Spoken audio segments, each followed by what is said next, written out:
Hey Sunshine, welcome back to my channel, and if you are new here, we are happy to have you.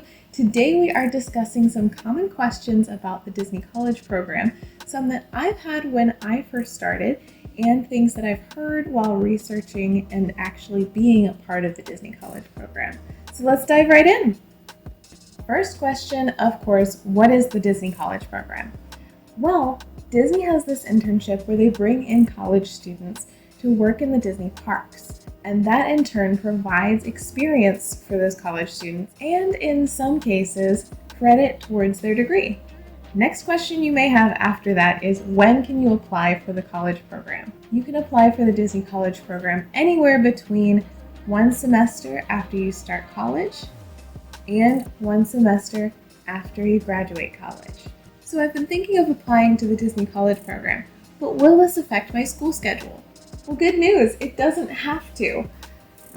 You can apply for the college program for a 3-month period. That's brilliant. So if you finish up your spring semester, you can work in the college program June, July, August, and then adjust it from there.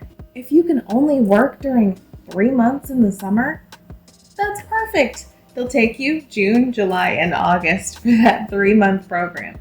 Now, if you want to stay for a little bit longer, but you don't want it to start interfering with the next spring semester, you can go from June until January if you want. They do offer extensions. That is a later topic. All right, so we've applied. We're looking at this 3 to 6 month internship. What am I going to get paid during the program?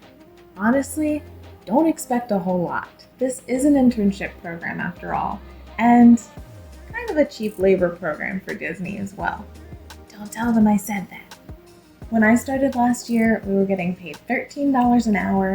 In January, they increased it to $14 an hour. So currently, pay for the Disney College Program as of this posting is $14 an hour. There is quite a big population of people that just come to the Disney College Program to play in the parks. And I get that. It's fun to go to Disney. But what you need to know and understand is this is not just a time to play. This is a time to work. And they are going to work you hard. Depending on your role and your location, you could get anywhere between 30 hours a week and 50 hours a week. Avery has had up to 54, 56 hours a week. It gets crazy sometimes. So be understanding of what you're getting into, okay? Do your research. That's why you're here, right? That's why you're on this video, I hope. So if you want to go to the parks, yes, you will be able to, but probably not as often as you think. That leads into my next question, which is, what will the hours look like?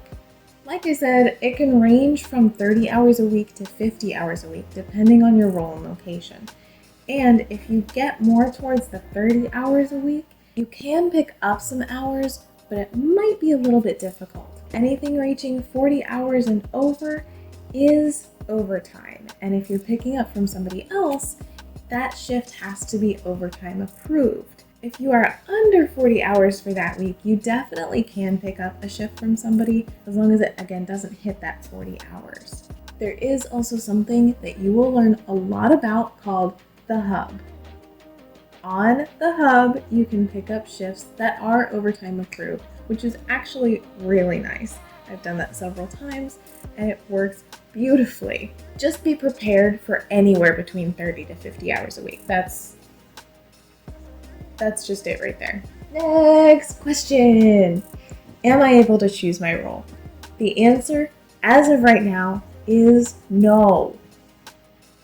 Be warned, because you will not get to choose what you do. As much as you would like to put in, hey, I want to do merchandise, hey, I want to do this particular attraction, you can't right now. We have a wide range of opportunities, and Disney is going to put you where they need you. Now, if you want to work for Disney as badly as I did, I didn't care. I'm just like, you know what? Put me anywhere.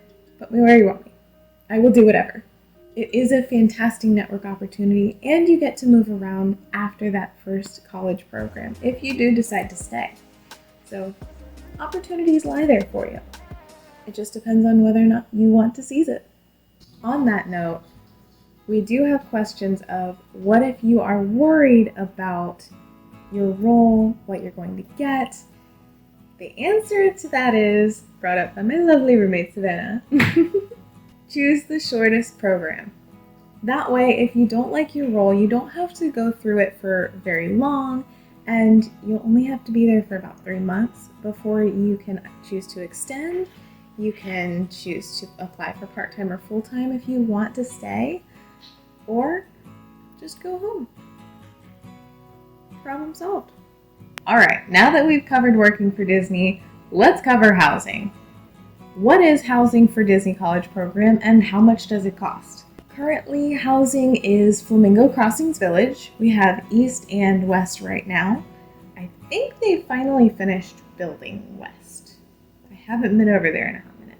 Both complexes have 3 different types of housing units, 2x2, 2x4, and 4x4. And of course, rent varies depending on which unit you get. I currently live in a 4-bedroom, 2-bathroom unit, and that costs me $205 every week. If you get the 2x2, it is $20 less, and if you get the 4x4, it is $20 more. That's kind of how they've been working the rent for these units relatively consistently, so I don't see that changing too much. But of course, the main rent is likely going to vary depending on your program and what year you come in. One of the biggest questions coming into the Disney College Program that I noticed is, can I live off campus? The answer is yes, you certainly can. You don't get all the benefits, however, of living at Flamingo Crossing. There are some downsides along with the upsides of living off campus.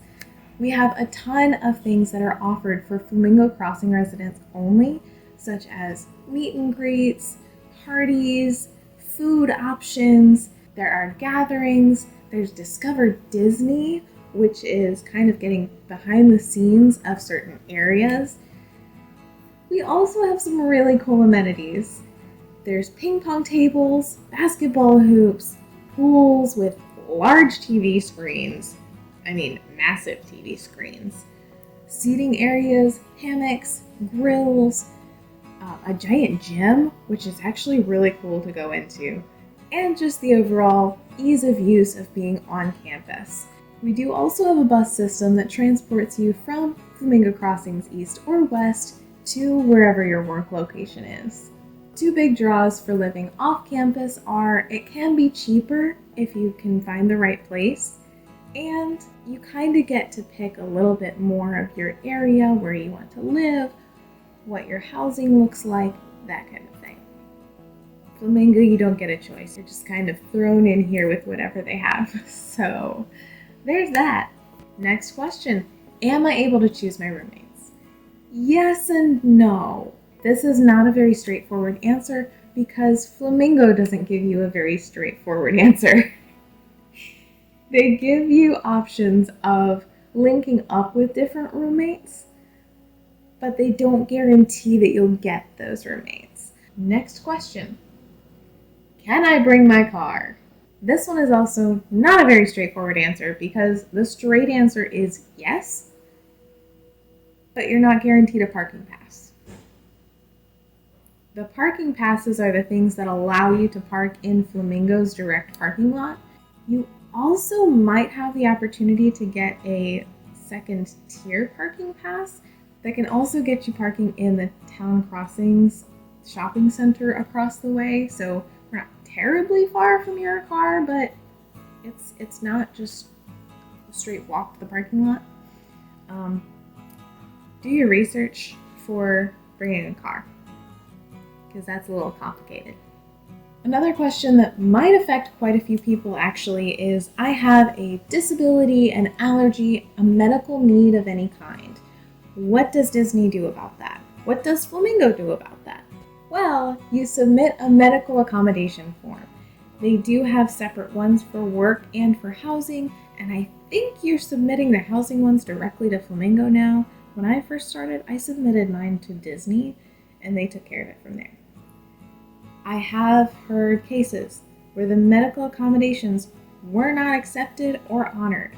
So work very closely with whoever gets assigned to your case so that you can actually get your medical accommodation pushed through and working well within your location. Big question. What will I need to bring? Well, I'm glad you asked. I will probably be making a separate video listing all of the different things that you should bring while you're on your Disney College program. I have moved into several different dorms several different times, so through that experience, I have kind of learned what things I like to use within a 6-month period, so that's what I brought. And I did pretty well for myself. There wasn't anything that I was super strongly like, oh, I forgot that, I need that. But I know so many people who wanted to bring something, thought, oh, I don't need it, and then regretted not bringing it.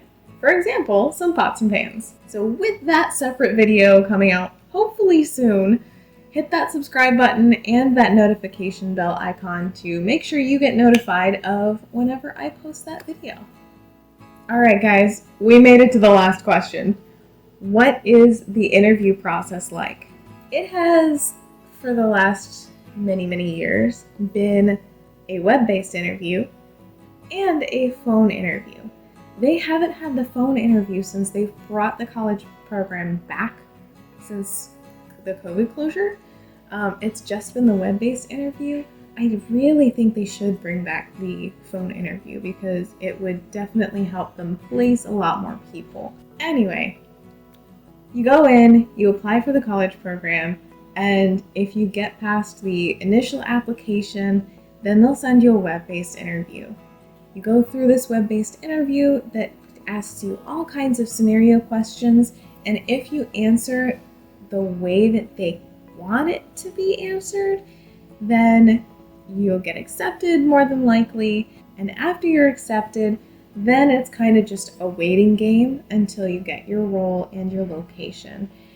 And then you're here. We're done. That's it. That was all of my questions. Thank you guys for sticking around. If you have any further questions about the Disney College program, please drop them in the comments. I would love to go through and answer them for you. I like being helpful, what can I say? Anyway, if you end up joining the Disney College program, welcome to the family. I will see you guys in the next video. Bye!